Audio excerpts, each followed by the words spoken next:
Occupational English Test. Sample Test 1. Listening Test. This test has 3 parts. In each part, you'll hear a number of different extracts. At the start of each extract, you'll hear this sound.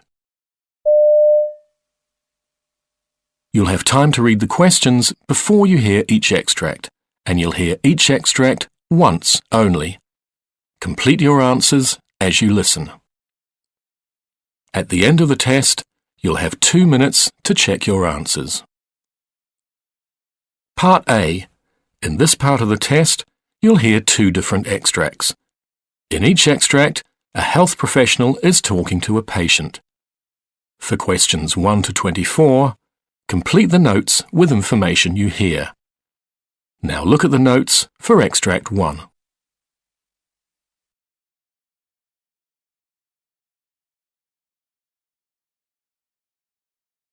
You hear a doctor talking to a new patient called Mrs. Black.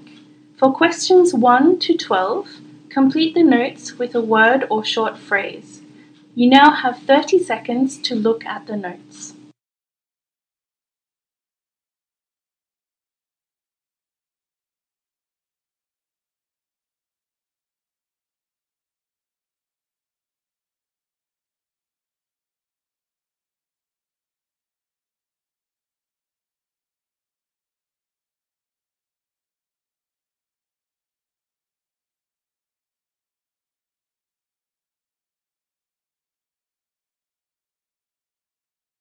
Hello, Mrs. Black, isn't it? Yes. I believe it's your first time to this clinic? Yes, we've just moved to the area, so we're looking for a new GP. Right. Well, how can I help you today? Oh, well, I'm actually a bit worried about our daughter Mia. She's 15 now and she's always been very healthy, but recently she's gotten very thin and I'm worried that it might be anorexia. Okay, I see. Can you tell me a little bit more about Mia? Well, she always used to eat with the family, but lately she says she hasn't got time to eat with us because she's too busy. So she takes a plate into her room and eats in there. She skips breakfast a lot as well, or just has a glass of juice, a couple of bites of toast before she goes out the door and off to school. Mm-hmm. It all started late last year, but I'm really not sure what triggered the change. And what about school? How's she going? Oh, she's a good student. She gets high marks in most exams. Her teachers have always said she's a quiet girl, but she works really hard. Now that I think of it, her maths teacher told us at a recent parent-teacher interview that lately she seems to be having trouble concentrating in class. He said that she was never like that before, and he wondered if we could think of any reason why it might be happening now. I see. She doesn't have many friends, just 1 or 2 girls she's close with. She's always been a bit shy and reserved. She doesn't have a boyfriend, and we wouldn't allow it at her age anyway. After school she does ballet, which she loves, but apart from that she tends to spend a lot of time lying around the house, usually in her room. And what about her weight? You said she'd become quite thin? Yeah, she really has. I've tried talking to her about it, but of course she won't tell me how much. Her clothes don't seem to fit her properly anymore, though. They just hang off her like sacks. She seems obsessed about her appearance lately, too. I always catch her standing in front of the mirror. I don't think she's sleeping very well either. She stays up very late at night, reading or playing around on her phone. And then, of course, she'll be tired and moody in the morning. Anything else you can tell me about Mia? Oh, yeah, she seems to have been getting a lot of headaches lately. I can't remember her really having them before, and I found a box of laxatives in her room. I even think she's been throwing up, but she denies it, of course. So that's a big concern for her father and me too. So what do you think, Doctor? From what I've told you, do you think Mia has anorexia? Well, without meeting Mia and assessing her, which I think I'll need to do, it's hard to make that judgment. However, I can give you some information about anorexia, and then I think we need to arrange for me to see your daughter sooner rather than later. Okay, I understand. Anything you can tell me, any advice you might have would be very helpful. We've tried talking to her to see if she's all right, but she's very sensitive about it all. The moment we mention anything, she gets very upset. I do understand it's difficult, but the good news is there are options available. If we think it's necessary, We may even have to consider referral to a psychiatrist.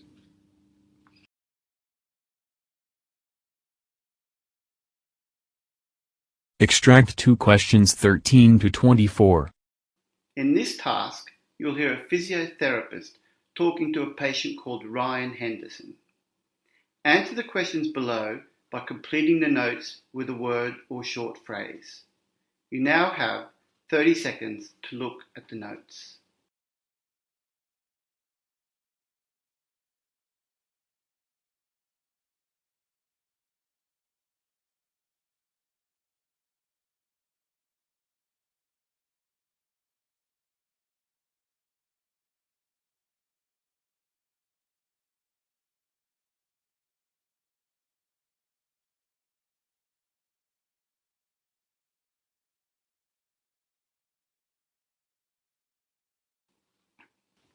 Ryan Henderson? Please come in and take a seat. My name's Kathy. I understand from your GP that you've got a problem with your knee. Oh, hi there. Yeah, that's right. It's just the left knee, just below the kneecap. It started about 4 weeks ago. I first noticed it when I'd go for a run. I'd get this sort of niggling pain, which would get increasingly worse. It's gotten to the point where sometimes I even have to cut my run short. Does anything else seem to aggravate it? Yeah, actually, going from when I'm sitting and then standing, or when I'm sitting at a desk with my knee bent, I really feel the pain then. It's not very sore at the moment, but it seems to be getting worse as the day goes on. It doesn't wake me up when I'm sleeping or anything like that, but it seems to go away during the night, and I suppose that's why it feels better in the mornings.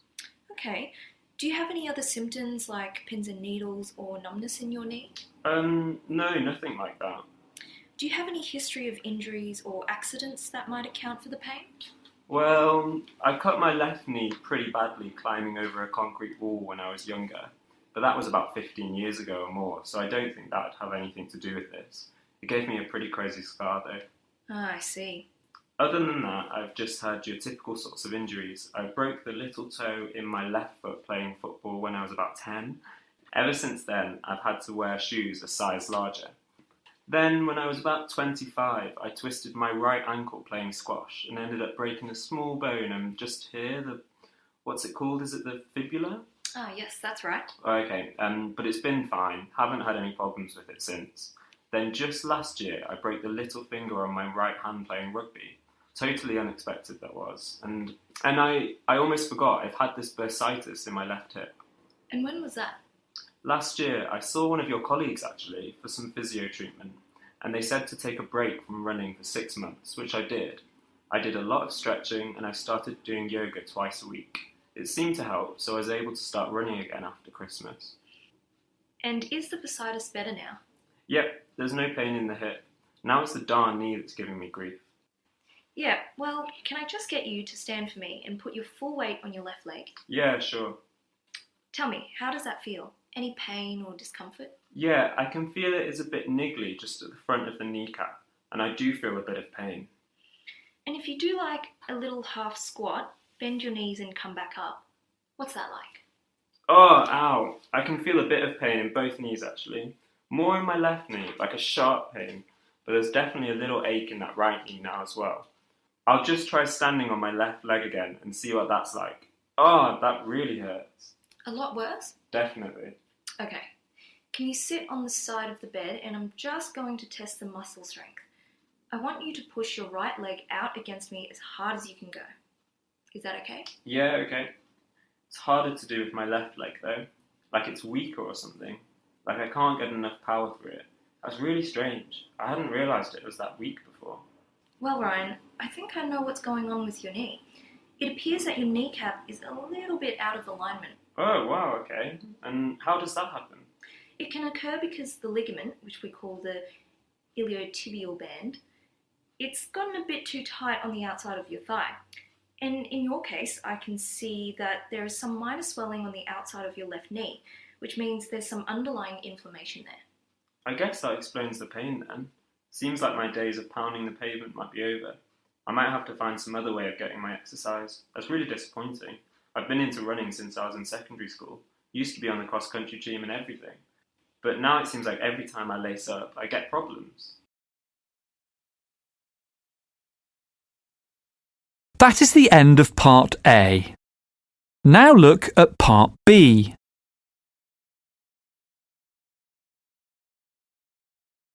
Part B. In this part of the test, you'll hear 6 different extracts. In each extract, you'll hear people talking in a different healthcare setting. For questions 25 to 30, choose the answer A, B or C which fits best according to what you hear. You'll have time to read each question before you listen. Complete your answers as you listen. Now look at question 25. You hear 2 trainee doctors doing an activity at a staff training day. Now read the question.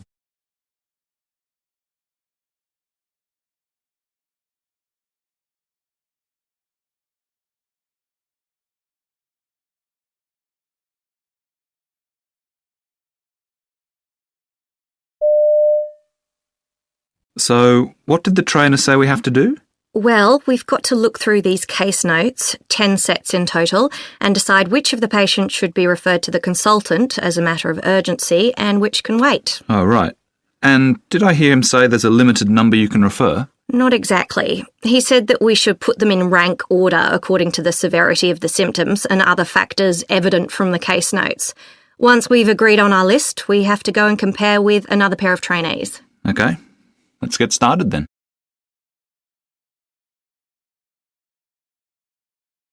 Question 26.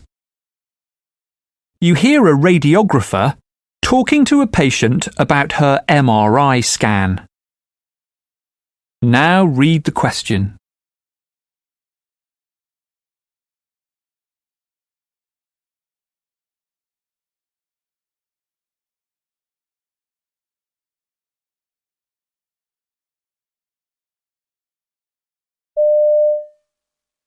Come in. Mrs. Brown, isn't it? My name's Ted, and I'm going to be doing your MRI scan today. Now, can you get up on the table for me? You know, I'm really claustrophobic. Well, this is a new piece of equipment. The diameter is much larger, so it should make it a little more comfortable for you. You'll also have this call bell, so if you need me at any point during the test, you squeeze that, okay? Okay. Now, your scan's only going to take about 15 minutes. Are you okay with that? I am. Okay, let's get started then.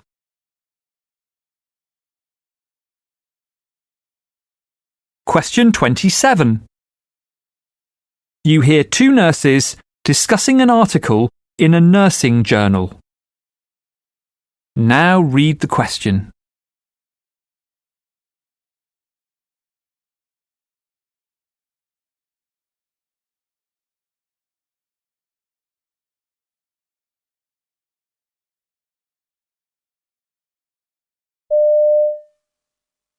Did you see the article about research on strokes and sight problems in the latest nursing magazine? Yes, I found it interesting that there's quite such a high degree of visual impairment after a stroke. Yeah, but I think I could have told them that without an expensive research study. Well, you need evidence to get progress in how people are treated, and now there'll be a push for all stroke patients to have eye assessments as a matter of course. It certainly makes a pretty solid case for that, especially as there's plenty that can be done to help people if early screening diagnoses an issue. Absolutely. I was just sorry the article didn't provide more detail about the type of sight problems that are most common after a stroke. Well, there's a reference to where the whole study's been published, so you could always find out there.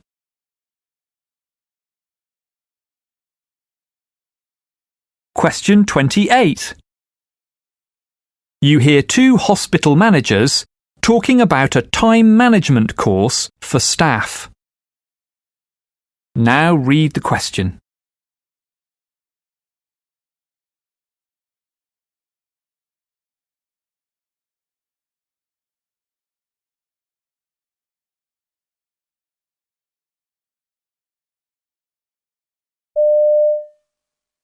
The uptake for the course in time management for staff has been disappointing, hasn't it? It has, but I'm not exactly sure why, because everyone seems to know about it. And we asked for it to be changed from a 4-hour session to 2 2-hour slots to make it easier for nurses to be released from their wards. But apparently that wasn't possible because it has to be done a certain way. Yeah, I'm not convinced that was the problem anyway. I think once staff become aware of what it's aiming to do and how it fits together with other initiatives, there might be more interest. Yeah, there certainly is a need, even if the staff themselves don't actually realise it at present.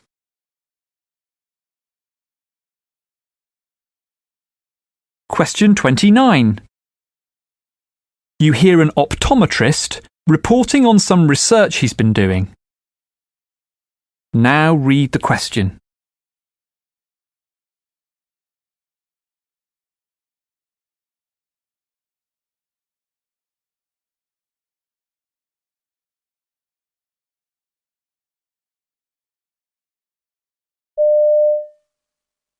I specialise in dealing with fungal eye infections. At present, treatment involves giving eye drops every hour for at least 2 weeks. I wanted to improve this process by designing a system capable of releasing antifungal drugs onto the eye over an extended period. Contact lenses are perfect for this, as their hydrogel structure has the ability to uptake and release drugs, and their placement on the eye ensures the drug gets released directly to the cornea. In order to make a contact lens provide drugs over a sustained period, I've modified the lens. I've also used nanoparticles for packaging the drugs.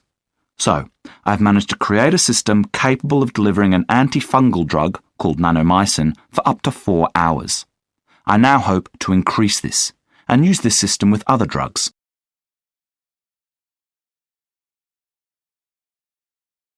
Question 30. You hear a consultant talking to a trainee about a patient's eye condition. Now read the question.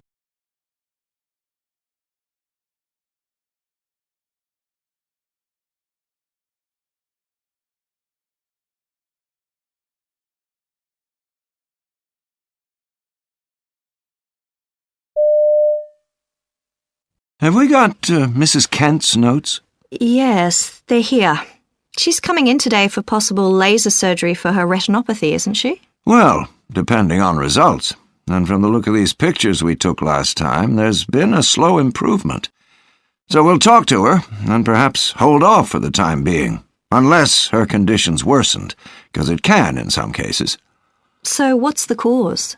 Well, we know a leak of fluid behind the retina causes the distorted vision which sufferers get, but not why that occurs. There may be a link with stress, and also steroid use, but the jury's still out, I'm afraid.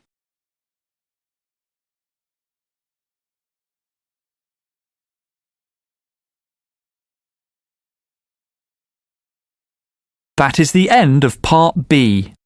Now look at Part C.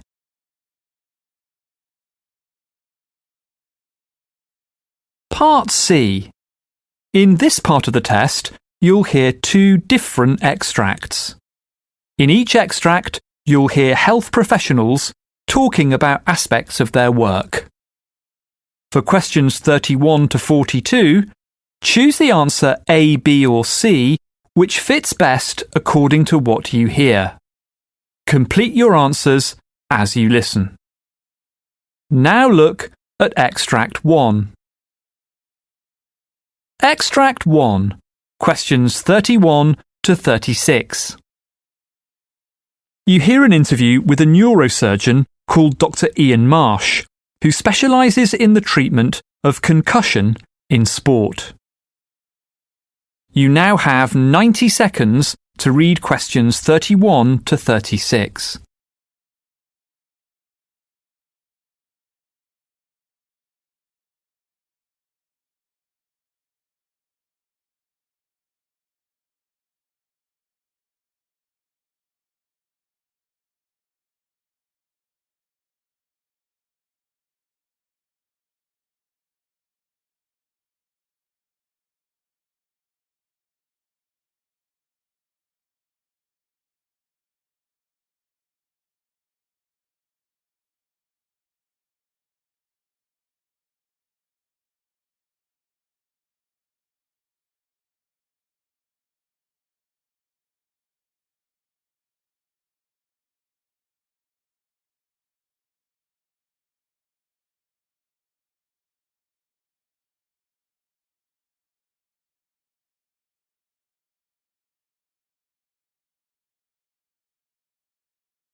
My guest today is Dr. Ian Marsh, a specialist in the treatment of concussion in sport, and a co-author on a new set of guidelines. So, Dr. Marsh, what's the aim of these new guidelines? Well, the aim was really to provide a resource, not for the top-level professional sports people, but for parents, teachers and coaches of young people playing sport. Mm-hmm. The guidelines basically offer some expert information from a GP, an emergency physician, and myself as a neurosurgeon about what the condition is, also how to identify the symptoms and how to manage it. If any of your listeners have ever had a concussion doing sports, you'll know how frightening it can be. It's confusing and painful and difficult sometimes for teachers, parents or whoever to work out if someone with concussion is okay. I mean, we hope to remedy that. Mm-hmm. And how do we know when someone is suffering from concussion? Well, obviously if the person's actually knocked out, it's clear. Mm-hmm. But not all patients actually lose consciousness. Often, following a hard knock to the head, they become disorientated or experience headaches, nausea or vomiting. These are signs of concussion, and they may clear initially, but then return when the individual actually undertakes further physical activity. Right. When they start to train, say. So it can actually take quite a while for things to really clear up. The essence of it is that people shouldn't start playing again until those warning signs have completely subsided. Yes, and you say that waiting anything less than 14 days after all the symptoms have cleared would be too early to return. Yeah, that's right. If they go back too early, they risk a second concussion, and as we know from professional athletes, they may have to give up their sport if they have too many concussions. Right. So it's better, particularly in a young person with a developing brain, to allow all of the symptoms to settle and only then return to play. Well, usually return to train first, then return to play after that. It used to be thought that receiving another concussion could lead to severe brain swelling, and that could be fatal, or at least involve a visit to the emergency room. I think the evidence is fairly slim for that. What we do know, though, is that the compounding effect of having one concussion followed by another seems to be more severe than just the one. So it's always better to let the brain recover fully before playing again. Right, so who's at the highest risk of sports concussion? Well, actually a concussion can happen whenever anyone receives a blow to the head. Usually it's a sort of twisting blow, not a straight-on blow. But obviously, people playing sports like rugby, where there's bodily contact, stand more chance of being at the receiving end of such a blow. But having said that, it's just as likely to affect kids kicking a ball around a park as it is to affect top professional players in big matches. Do you think that youth sports need specialist concussion doctors on hand, like the professionals do? There's always a risk, and we know that it happens from time to time. But I mean, most games, even the most dangerous ones, are without incident at all. I think people who are involved in running youth sports, whether they be referees, coaches or parents, can be made aware of how to manage concussion, the signs that they need to look out for, and maybe the warnings of something more serious so that they can take the appropriate actions. But I think always having a doctor on the sidelines where young people are playing is just an overreaction. Right. In the USA, college football is big business. They're trialling helmet sensors and impact sensors. Do you think that's something we need everywhere? Well, I don't think it'll come to that. I think there are two scenarios here. The first is one where a concussion's a one-off event following a significant blow to the head. Right. The second's quite different and involves chronic traumatic encephalopathy. This comes about particularly in American football, where players use their helmets and heads almost like weapons. That type of repeated impact seems to add up over the player's career. That's something we've heard being discussed, mostly in the USA. Naturally, there's interest generally in protecting players, particularly in the professional levels of sport, but I see that as a different matter to the management of concussion itself.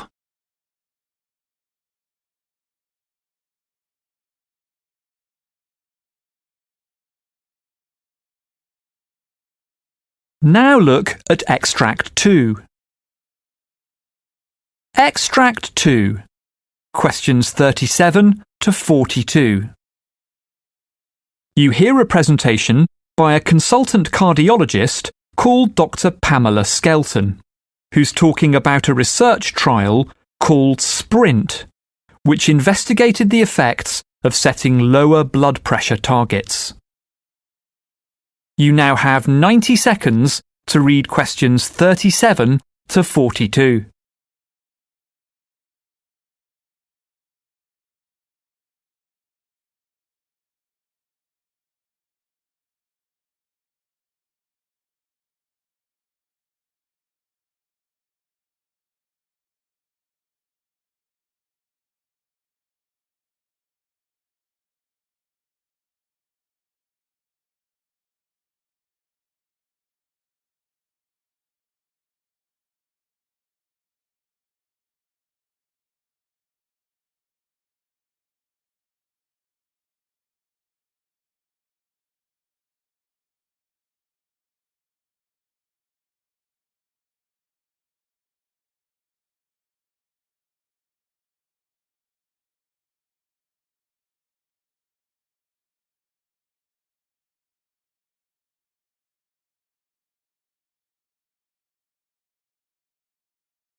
Hello, I'm Dr. Pamela Skelton, consultant cardiologist at this hospital, and I'm talking about the recent SPRINT study into the effects of setting lower blood pressure targets, which in turn affects the advice and medication which patients are given.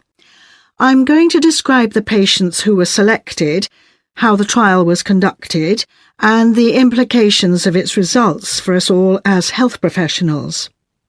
First, the trial itself. It involved over 9,000 hypertensive participants, aged 50 plus, most of whom were on blood pressure medication. They were randomly assigned to one of two groups, one with a goal of less than 120 millimeters systolic BP, the other with a goal of less than 140 millimeters, the traditional standard. The intention was to follow these patients for 5 years, factoring in the usual dropout rate. As it turned out, however, the trial was stopped after just 3 years, thanks to an all-cause mortality reduction of nearly 30% for the 120 group, which was definitive and shocking, but wonderful. As I mentioned, the participants were over 50s, and it goes without saying that as people age, they develop more diseases and health problems as a matter of course. But there was a specific group of over 75s who did just as well as younger patients. Before the trial, some medics referred to the natural stiffening of the arteries with ageing, suggesting that 120 was too low a target for the over 75s, risking an increase of dizzy spells, which would affect general well-being. But this concern turned out to be unfounded. Others thought there would be a failure to take the number of tablets needed to reach a BP of 120, especially among older participants. Again, this wasn't an issue. The average needed was just 3 per day. The over 75s, already on various drugs, didn't object to extra medication. Participants from this age group who didn't finish the trial were taken out because some conditions, which were already present, worsened. For example, in some cases, obesity levels rose too high. To manage their blood pressure, participants were given standard drugs, nothing experimental, just drugs that are readily available and low cost. Another key factor was that blood pressure was measured in a very specific way. Rather than give patients an arm cuff for at-home 24-hour ambulatory monitoring, an automated machine was used at the hospital. This took 3 separate readings and averaged them. Also, readings were taken while staff were out of the room to avoid what's called white coat syndrome in patients. Now, some of you may be familiar with the ACCORD study into blood pressure levels several years ago, which in some respects was similar to SPRINT. There are some differences, though. For example, ACCORD was about half the size of SPRINT, and unlike SPRINT, the ACCORD study allowed diabetic patients to take part. Despite this, in general, the ACCORD participants were rather lower risk than those in the SPRINT trial, probably because of the slightly lower average age. The ACCORD trial didn't show a statistically significant benefit for overall cardiovascular outcomes, but there was a clear 40% reduction in strokes, even though that was a secondary outcome. So, to summarise, the SPRINT trial seems to support 120 as a recommended blood pressure target. This is doubtless a landmark study, and importantly, one which was sponsored by government rather than by the interests of pharmaceutical corporations. I recommend a note of caution, though, as SPRINT does contradict previous findings. The Cochrane view, in 2011 for example, said that lowering to under 140 didn't produce a change in the risk of death overall. However, we must bear in mind that Cochrane was looking retrospectively at trials which weren't actually focused on the same particular issue. So it's worth doing a full and systematic evaluation to see where the SPRINT trial fits in with what we already know. It's interesting that a few GPs have already been working with older patients to hit lower blood pressure goals, and the new data will doubtless encourage greater take-up of this more interventionist line of attack. But the SPRINT results don't mean that everyone with hypertension should be dropping to under 120. Plus, to achieve those lower levels, it's unlikely that lifestyle changes alone would be enough. It could well require several antihypertensive drugs as well. There remain some unanswered questions, of course. For example, whether other groups, like those with a lower heart attack risk, need to keep their blood pressure that low. So, while SPRINT can help guide doctors' decisions about some patients, it doesn't mean that a new universal standard for blood pressure is in order. Instead, it's a good reason for everyone to discuss with their doctor their own ideal and particular target.